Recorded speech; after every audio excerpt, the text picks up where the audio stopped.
Selamat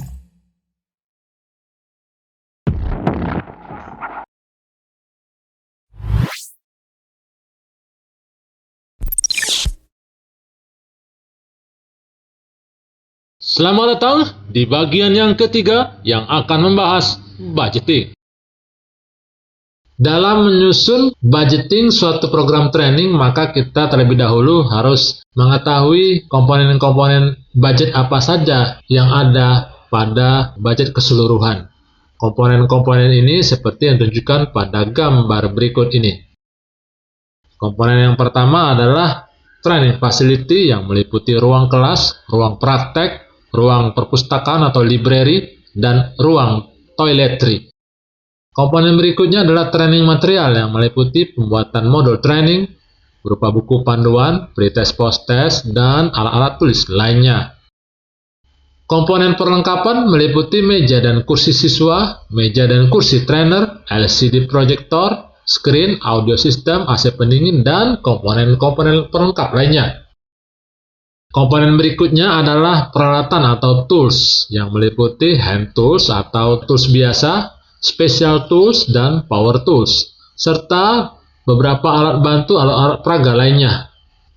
Kemudian komponen berikutnya adalah komponen yang muncul ketika training dilaksanakan yang meliputi makan siang peserta atau lunch, coffee dan snack peserta ketika sesi break, dan komponen-komponen biaya lainnya yang dikeluarkan ketika melaksanakan program training.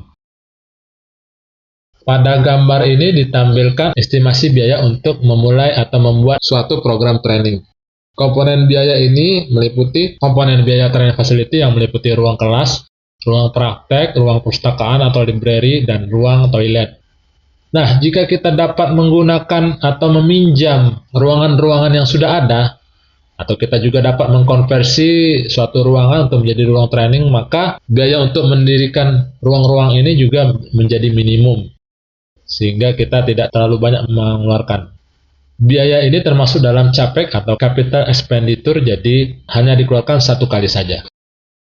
Biaya berikutnya adalah perlengkapan yang meliputi meja dan kursi siswa, meja dan kursi trainer, AC atau pendingin udara, widescreen, whiteboard, audio sound system, LCD projector, lemari arsip, laptop atau PC, dan perlengkapan lainnya. Dengan minimum dan maksimumnya ditunjukkan seperti yang ditunjukkan pada gambar ini. Komponen berikutnya adalah training material. Di dalam komponen ini terdapat biaya untuk pembuatan modul training. Modul training ini kita asumsikan misalnya memiliki 15 modul dengan biaya per modul seperti yang ditunjukkan. Kemudian pembuatan aplikasi Learning Management System. Nah, pentingnya aplikasi ini adalah yang pertama dapat digunakan untuk pelaporan progress training yang telah dilaksanakan. Kita telah mengetahui dari pembahasan sebelumnya bahwa suatu program training itu meliputi pengembangan knowledge, skill, dan attitude. Pelaporan dari program pengembangan skill, knowledge, dan attitude ini dapat dilakukan atau dapat dilaporkan melalui aplikasi LMS ini.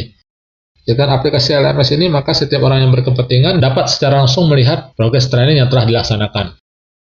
Juga di dalam aplikasi ini terdapat learning, di mana peserta dapat melaksanakan pembelajaran secara mandiri, bisa melalui laptop atau bisa melalui handphone masing-masing. Biaya untuk pembuatan aplikasi ini maksimal sekitar 150 juta. Tapi kita juga dapat membuat sendiri aplikasi ini sehingga biayanya menjadi minimum.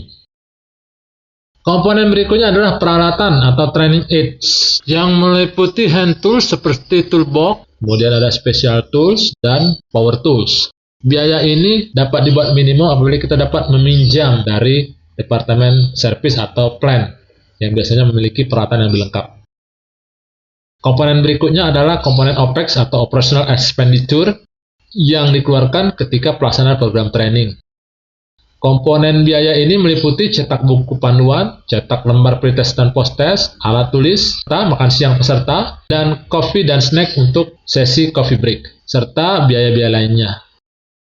Jadi pada ilustrasi ini dapat dilihat bahwa budget total dari rencana program kerja ini minimum dan maksimumnya seperti yang ditunjukkan pada gambar ini.